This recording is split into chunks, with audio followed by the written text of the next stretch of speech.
شعر نمبر 1 کریں گے۔ نظم نمبر 5 کرکٹ اور مشاعرے کا۔ مشاعرے کا بھی تفریح اہم ہوتا ہے، مشاعرے میں بھی کرکٹ کا گیم ہوتا ہے۔ تشریح شامل نصاب نظم کرکٹ اور مشاعرہ ایک مزاحیہ نظم ہے جس کے شاعر اردو کے صف اول کے مزاح گور دلاور فگار ہیں۔ وہ بڑے پرلطف اور پرمزہ انداز میں کرکٹ اور مشاعرہ میں مواصلت بیان کر رہے ہیں۔ وہ بڑی مہارت چابک دستی سے کرکٹ کی اصطلاحات کا استعمال کرتے ہوئے کہہ رہے ہیں کہ دیکھا جائے تو مشاعرہ اور کرکٹ میچ ایک ہی طرح کا کھیل ہے۔ دونوں میں قدر مشترک یہ ہے کہ دونوں کا بنیادی مقصد لوگوں کو تفریح فراہم کرنا ہے۔ بقول شاعر مشاعرے کا بھی کرکٹ میچ ہوتا ہے، یہاں بھی مصرع اٹھاؤ تو کیچ ہوتا ہے۔ جناب دلاور فگار اپنے اس شعر میں فرماتے ہیں کہ مشاعرہ ہو یا کرکٹ کا کھیل، دونوں میں ایک ہی طرز پر کھیلنے والے اور ایک ہی طرح کے کھلاڑی ہوتے ہیں۔ وہ مزید کہتے ہیں کہ جب مشاعرہ ہوتا ہے تو اس کا مقصد لوگوں کو تفریح اور سکون فراہم کرنا ہوتا ہے،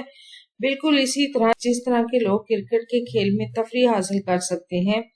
انہیں سکون اور تفریح دونوں چیزیں ایک ہی ساتھ مل جاتی ہیں، یعنی مشاعرے میں دماغی صلاحیتیں سامنے آتی ہیں جبکہ کرکٹ میں جسمانی صلاحیتیں۔ دونوں صورتوں میں سکون اور اطمینان حاصل ہوتا ہے۔ ویڈیو کیسی لگی؟ چینل ضرور سبسکرائب کریں، ویڈیوز کو لائک اور شیئر کیجیے، کمنٹ کر کے مزید کون سی ویڈیوز دیکھنا چاہتے ہیں۔ اپنا اور اپنے پیاروں کا ڈھیر سارا خیال رکھیں۔ اللہ حافظ۔